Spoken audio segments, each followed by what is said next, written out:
was speaking to someone the other day about Bible versions, and they know my stance on the King James Bible.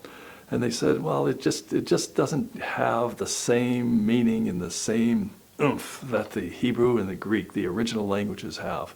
Just can't get that. And so my question was then, what you're saying is that the only way that we get the oomph out of God's Word is to have the original languages.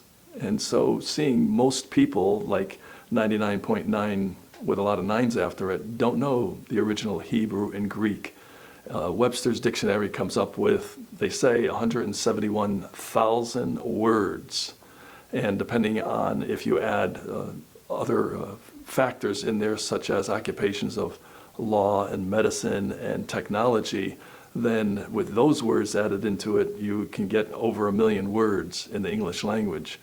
So I was wondering, is it possible that you could say what you need to say in the same way another language says if you have 1 million words to use?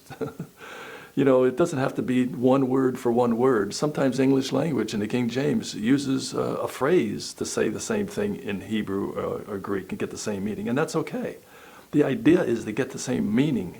We obviously are not going to get the same word because an English word is different than a Hebrew word, but we need the same meaning. That is where it counts. This person who wants to believe that it's better in the Hebrew languages, if that were the case, then I would be doing my best to learn Hebrew and Greek and Aramaic for that matter, so I can get really the right words and meanings of God. That's not necessary.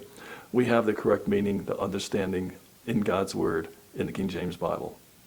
One example I gave this person was in Acts chapter 2, verse 8. It says, "And how we hear every man in our own tongue wherein we were born."